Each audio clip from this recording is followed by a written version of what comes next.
آلہ وعمن والہ نے قرآن مجید فرقان حمید میں اہل علم کی شان، ان کے مقام اور ان کے مرتبوں کو واضح کرتے ہوئے ارشاد فرمایا کہ قل هل يستوي الذين يعلمون والذين لا يعلمون، یعنی محبوب آپ فرما دیجئے کہ کیا اہل علم اور وہ لوگ جن کے پاس علم نہیں، کیا وہ برابر ہو سکتے ہیں؟ یہ استفہام انکاری ہے، جس کا معنی یہ ہے کہ اہل علم اور بے علم درجوں میں برابر نہیں ہو سکتے ہیں۔ اور ایک اور مقام پر اللہ تعالیٰ نے اہل علم کی شان کی وضاحت کرتے ہوئے ارشاد فرمایا کہ انما یخشی اللہ من عبادہ العلماء، فرمایا کہ بے شک جو لوگ اللہ سے اس کے بندوں میں سے ڈرتے ہیں وہ حقیقت میں علماء نظام ہی ہیں۔ اب سوال یہ ہے کہ یہاں علماء سے مراد کون لوگ ہیں؟ تو اس کا مطلب یہ نہیں کہ ہم جیسے جہلا اور ہم جیسے لوگ اس آیت کے مصداق ہیں، بلکہ یہاں علماء سے مراد حضرت سیدنا صدیق اکبر رضی اللہ تعالی عنہ جیسے عالم، حضرت سیدنا فاروق اعظم رضی اللہ تعالی عنہ جیسے عالم، حضرت سیدنا عثمان ذو النورین رضی اللہ تعالی عنہ جیسے عالم، حضرت سیدنا باب العلم علی بن المرتضیٰ کرم اللہ تعالی وجہہ الکریم جیسے عالم، حضرت سعید بن جبیر جیسے لوگ، حضرت سعد بن وقاص جیسے لوگ، حضرت عبد الرحمن بن عوف جیسے لوگ، حضرت عبداللہ بن عمر، حضرت عبداللہ بن عباس، حضرت عبداللہ بن مسعود رضوان اللہ تعالی مجمعین جیسے لوگ، یہ ان علماء کی شان میں اللہ تعالیٰ نے ان آیتوں کو نزول فرمایا ہے۔ اور پھر ظاہر سی بات ہے ان کے بعد والے جو علماء انہی کے نقش قدم پر چلے اور انہی کی ذوات کو اپنے لیے مشعل رہ بنائے اور وہ انہی کے نقش قدم پر چل کر اللہ اور اس کے رسول کی رضا کے لیے علم دین کو پڑھیں، علم دین کو سیکھیں، علم دین کو سکھائیں اور علم کے اس طور کے درخت کو آگے تک پہنچائیں، تو وہ ہر بندہ ان آیت مبارکہ کا مصداق بہتا ہے۔ تو اللہ تعالیٰ نے ایسی ذوات اور ایسی شخصیات کے متعلق فرمایا ہے کہ اللہ کے بندوں میں سے حقیقی طور پر جس کے دل میں اللہ کی خشیت، اللہ کا تقویٰ ہوتا ہے، وہ حقیقت میں علماء ربانیین ہوتے ہیں، اور ان سے مراد اس طرح کے علماء ہیں۔ عزیزان محترم، یہ شعبان المعظم کی جو تاریخ ہے، ان میں سے امام اعظم ابو حنیفہ سراج الامہ رضی اللہ تعالی عنہ کی تاریخ وصال بھی آتی ہے۔ انہی کی نسبت سے چند کلمات آپ کے سامنے عرض کروں گا، اور وہ ان کلمات میں سے یہ ہے کہ امام اعظم رحمۃ اللہ تعالی علیہ کی ذات پر کچھ لوگ کچھ اعتراض وارد کرتے ہیں، اور ان اعتراض میں سے ایک بہت بڑا اعتراض یہ ہوتا ہے کہ امام اعظم رحمۃ اللہ تعالی علیہ وہ اپنی رائے پر عمل کرتے تھے اور وہ حدیث پر عمل نہیں کرتے تھے، لہذا اس لیے کچھ لوگوں نے اپنی نسبت، اپنی شناخت بھی حدیث سے منسوب کر کے اپنے آپ کو اہل حدیث کہتے ہیں، کہ اہل حدیث کا وہ معنی ہی لیتے ہیں کہ نہ ہم امام اعظم کی بات مانیں گے، نہ ہم امام شافعی کی بات مانیں گے، نہ ہم امام مالک کی بات مانیں گے، نہ ہم امام احمد بن حنبل کی بات مانیں گے، ہم اہل حدیث ہیں اور کسی کی رائے پر نہیں بلکہ ہم حدیث پر عمل کریں گے۔ اب ظاہری اعتبار سے یہ جملے بڑے اچھے تو لگ رہے ہیں اور بڑے معنی خیز تو لگ رہے ہیں، مگر میں آپ کو یہ بتا دوں کہ آپ پوری تاریخ اسلام کا مطالعہ کر لیجئے، لفظ اہل حدیث پوری تاریخ میں کسی نے مسلک کی بنیاد پر اپنا نام یہ کہیں بھی نہیں رکھا ہے۔ جہاں بھی بزرگوں کو اہل حدیث کہا گیا ہے وہاں مسلک کی بنیاد پر نہیں، وہاں فن اور علم کی بنیاد پر کہا گیا ہے۔ جیسے اس کو قلم کہا جاتا ہے، لیکن جو بندہ کتاب لکھتا ہے تو اس کو اہل قلم کہا جاتا ہے، تو قلم کی نسبت سے اس فن والے کو اہل قلم کہا گیا۔ ایسے جو بندہ منطق کے علم کو پڑھتا ہے تو اس کو اہل منطق کہا جاتا ہے، جو اصول دین کو پڑھتا ہے اس کو اصول دین والا کہا جاتا ہے، جو تفسیر کو پڑھتا ہے اس کو تفسیر والا کہا جاتا ہے۔ ایسے جو لوگ حدیث کو پڑھتے ہیں، حدیث میں غور و فکر کرتے ہیں، غور و خوض کرتے ہیں اور اپنے مطالعے کے لیے حدیث کے میدان کا انتخاب کرتے ہیں، تو بزرگوں کی زبان میں صرف ان لوگوں کو اہل حدیث کہا جاتا ہے۔ تو یہاں جو اہل حدیث کہا جاتا ہے وہ مسلک کی بنیاد پہ نہیں کہا جاتا، وہ صرف فن کی بنیاد پہ کہا جاتا ہے۔ مطلب یہ ہوتا ہے کہ یہ بندہ میدان حدیث کا بہت بڑا ماہر اور میدان حدیث کا ایک بہترین شاہسوار ہے۔ لہذا اس لیے اسی بنیاد پر جب یہ بات کہی گئی کہ ہم حدیث پر عمل کریں گے، کسی کی رائے کو تسلیم نہیں کریں گے، تو اسی کے نتیجے میں تقلید کا انکار سامنے آ گیا اور کہا کہ بھائی ہم تقلید نہیں کریں گے۔ حالانکہ قرآن مجید فرقان حمید کی آیت مبارکہ ہے، اللہ تعالیٰ نے ارشاد فرمایا کہ فَاسْأَلُوا أَهْلَ الذِّكْرِ، فرمایا کہ اہل علم سے پوچھو، اہل علم سے سوال کرو، ان کنتم لا تعلمون، اگر تم کسی بات کو نہیں جانتے۔ اب اس آیت مبارکہ پر غور کریے، اللہ تعالیٰ نے یہ نہیں فرمایا کہ اگر تم کسی بات کو نہیں جانتے تو جاؤ قرآن پڑھو، یا کسی بات کو نہیں جانتے تو جاؤ حدیث پڑھو، بلکہ فرمایا فَاسْأَلُوا أَهْلَ الذِّكْرِ، اگر تم کسی بات کو نہیں جانتے تو اہل علم کے دروازوں پر چلے جاؤ۔ اگر تمہیں قرآن کی کسی آیت کا معنی سمجھ میں نہیں آتا، قرآن میں محکمات متشابہات کی معرفت نہیں ہو پاتی، قرآن کے ناسخ اور منسوخ کو نہیں سمجھ پا رہے، کون سی آیت کب کہاں کس وجہ سے نازل ہوئی اگر تمہیں نہیں سمجھ میں آ رہی، کوئی حدیث تمہیں بظاہر متعارض نظر آ رہی ہے، کسی حدیث کی تعویل تمہیں سمجھ میں نہیں آ رہی، کسی حدیث کے ناسخ اور منسوخ کا تمہیں معلوم نہیں ہو رہا، کسی حدیث کے متعلق تمہیں سبب نزول کا علم نہیں ہو رہا، قرآن کہتا ہے فَاسْأَلُوا أَهْلَ الذِّكْرِ، تو اپنے آپ کو اہل قرآن نہ کہو، اپنے آپ کو اہل حدیث نہ کہو، فرمایا فَاسْأَلُوا أَهْلَ الذِّكْرِ، امام اعظم کی چوکٹ پہ جا کر اس کا معنی سمجھ لو، امام شافعی کی چوکٹ پہ جا کر اس کا معنی سمجھ لو،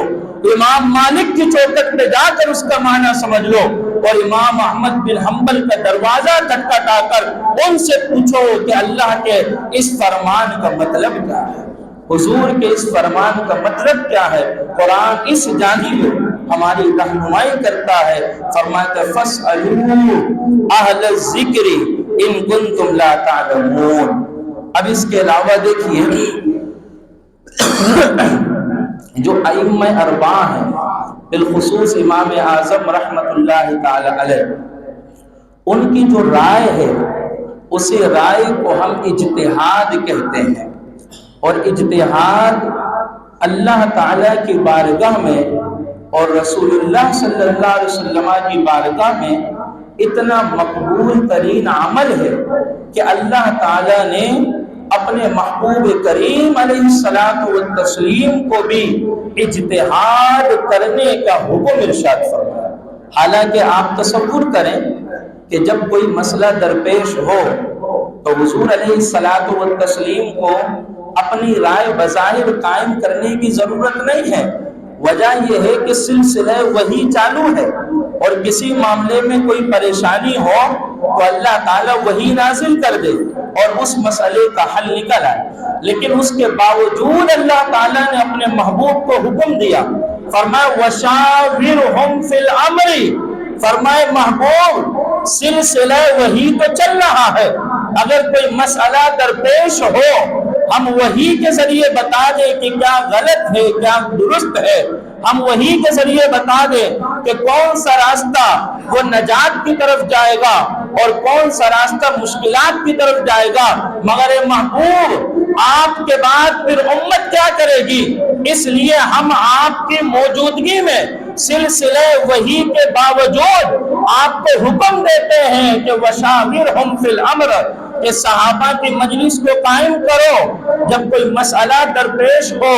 تو صحابہ کرام سے ان کی رائے لو، اور ان کی رائے لینے کے ساتھ ساتھ پھر اپنی رائے بھی دو، اور اس کے بعد جس رائے پر قائم ہو جاؤ، فرمائے فَإِذَا عَزَمْتَ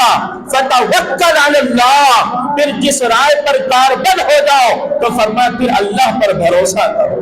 اللہ پر توکل کرو، اور جس رائے پر تم پکے ہو جاؤ فرمایا پھر تم لوگ فَإِذَا عَزَمْتَ فَتَوَكَّلْ عَلَى اللَّهِ، پھر اس رائے پر عزم کا اظہار کرتے ہوئے اس رائے پر عمل پیرا ہو جاؤ۔ تو آپ دیکھیے حضور کے لیے وحی کا راستہ موجود تھا، مگر اس کے باوجود اللہ نے اپنے محبوب کو اپنی رائے کے قائم کرنے کا حکم دیا تاکہ صحابہ کرام کی تربیت کی جائے۔ صحابہ کرام کے سامنے حضور اپنی رائے پیش کرتے اور صحابہ کرام کو ایسے مواقع بھی فراہم کرتے جن مواقع سے صحابہ کرام اپنی اپنی رائے پر عمل کیا کرتے تھے۔ امام بخاری نے صحیح بخاری کے اندر اور امام مسلم نے صحیح مسلم کے اندر اس روایت کو نقل کیا ہے کہ حضور علیہ الصلوۃ والتسلیم نے جماعت صحابہ سے فرمایا کہ تم لوگوں کو نماز عصر بنو قریظہ کے مقام پر پہنچ کر ادا کرنا ہوگی۔ اب صحابہ کرام وہاں سے نکلے بنو قریظہ پہنچنے کے لیے، تو ابھی راستے میں ہی تھے کہ نماز عصر کا وقت اختتام کو پہنچنے لگا۔ اب صحابہ کرام نے کچھ کہا کہ ہم نماز عصر ادا کر لیتے ہیں، کیونکہ قرآن میں فرمایا کہ ان الصلاۃ کانت علی المؤمنین کتابا موقوتا، کہ نماز کو وقت مقررہ پر ادا کیا جائے اور اس کو قضا نہ کیا جائے، لہذا ہم وہاں پہنچیں گے تو عصر کا وقت نکل جائے گا، ہم راستے میں رک کر نماز عصر پڑھ کر پھر وہاں پہنچتے ہیں۔ کیونکہ حضور نے جو فرمایا تھا کہ بنو قریظہ میں پہنچ کر نماز پڑھنا ہے، اس کا مطلب یہ تھا کہ حضور یہ فرمانا چاہ رہے تھے کہ تم لوگ جلد از جلد بنو قریظہ پر پہنچو۔ تو کچھ صحابہ کرام کی یہ رائے آئی کہ نماز یہاں وقت پر ادا کر لیا جائے، نماز کو قضا نہ کیا جائے، اور کچھ صحابہ کرام نے فرمایا کہ ہمیں نہ ادا سے کچھ مطلب، ہمیں نہ قضا سے کچھ لینا،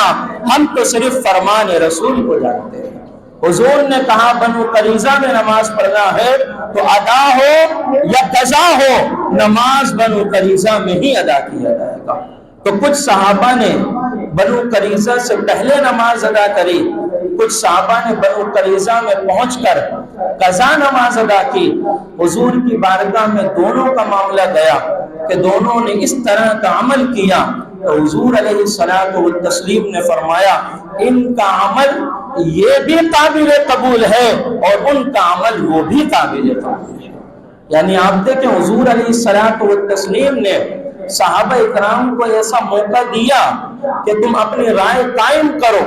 اور اپنی رائے پر عمل کرو، اور حضور کے سامنے دونوں صحابہ کی رائے آئی تو حضور نے فرمایا کہ نہ یہ رائے والا گنہگار ہے اور نہ وہ رائے والا گنہگار ہے۔ تو گویا حضور نے خود صحابہ کرام کی تربیت فرمائی کہ تمہیں آنے والے وقتوں میں قرآن کے مطابق، حدیث کے مطابق، اصول شرع کے مطابق تمہیں اپنی رائے کو قائم کرنا پڑے گا۔ اسی لیے حضور علیہ الصلوۃ والتسلیم نے جماعت صحابہ میں اپنی رائے رکھا اور جماعت صحابہ کو یہ مواقع فراہم کیا کہ صحابہ اکرام کی رائے کو خود دیکھا کہ میرے صحابہ کی رائے کتنی مضبوط اور کتنی بہترین ہوتی ہے۔ تو گویا اللہ نے حکم دیا، حضور نے عمل کیا، اور حضور علیہ الصلوۃ والتسلیم نے صحابہ اکرام کو اس طرح تربیت بھی فراہم کری تاکہ آنے والے زمانے میں اس اجتہاد کو اور اس رائے کو کوئی یہ کہہ کر غلط نہ کہہ دے کہ میں رائے پر عمل نہیں کروں گا، میں تو صرف قرآن اور حدیث پر عمل کروں گا۔ اور اگر کوئی بندہ یہ کہے کہ میں صرف حدیث پر عمل کروں گا، تو حدیث کے اندر، بخاری کے اندر روایت ہے کہ حضور علیہ الصلوۃ والتسلیم نماز پڑھتے تھے اور اپنی گود میں اپنی نواسی حضرت امامہ کو لے کر نماز پڑھا کرتے تھے۔ اب مجھے بتائیں، ہم میں سے کوئی بندہ ہے جو اس حدیث پر عمل کر سکتا ہے؟ اگر ہم میں سے کوئی بندہ نماز کی حالت میں اپنی نواسی کو گود میں لے گا تو وہ تو عمل کثیر ہوگا، اور عمل کثیر سے تو نماز ہماری ٹوٹ جائے گی، نماز ہماری فاسد ہو جائے گی۔ تو حضور علیہ الصلوۃ والتسلیم نے سمجھا دیا کہ میرا عمل، میرا معمول وہ ہر چیز قابل قبول نہیں ہے۔ میں نے تو شادیاں بھی 4 سے زائد کی ہوئی ہیں، میرے معاملات تو کچھ اور ہیں، تو میری ہر حدیث پر تم عمل نہیں کر سکتے، مگر ہاں میری ہر سنت پر تم ضرور عمل کر سکتے ہو۔ لہذا اس لیے حدیث پر عمل کا دعویٰ نہ کرنا، دعویٰ کرنا ہوگا تو میری سنت پر عمل کا دعویٰ کرنا۔ اسی لیے حضور نے یہ کہا تھا کہ علیکم بسنتی، تم پر لازم ہے کہ تم لوگ میری سنت کو تھام کے رکھنا۔ حضور نے یہ نہیں فرمایا کہ علیکم بحدیثی، کہ میری حدیث کو تھام کے رکھنا، بلکہ فرمایا علیکم بسنتی، تم لوگ میری سنت کو تھام کے رکھنا۔ تو سنت پر یہ لازم ہے کہ عمل ہو، مگر حدیث پر عمل ہو ایسا نہیں ہو سکتا۔ بخاری کی روایت ہے، چند لوگ حضور سے ملنے کے لیے آئے، ان کو خارش کی بیماری لگ گئی۔ یہ ہوا کہ بیماری کا توڑ کیا ہوگا؟ بخاری کی روایت ہے، حضور نے فرمایا کہ ان کو اونٹنیوں کا پیشاب پلاؤ۔ جب انہوں نے اونٹنیوں کا پیشاب پیا، اللہ کا کرم ایسا ہوا کہ ان کی بیماری دور کر دی ہے۔ اگر حدیث پر عمل کرنا ہے تو حدیث میں تو یہ بھی ہے کہ اونٹنیوں کا پیشاب پیا جائے، تو حدیث پر کامل طور پر عمل نہیں ہو سکتا، بلکہ سنت پر عمل ہو سکتا ہے۔ اسی لیے حضور نے فرمایا علیکم بسنتی، تم پر لازم ہے کہ تم لوگ میری سنت کو قائم کر کے رکھو۔ اور جہاں تک بات امام بخاری اور امام مسلم رحمۃ اللہ تعالی علیہ کی ہے،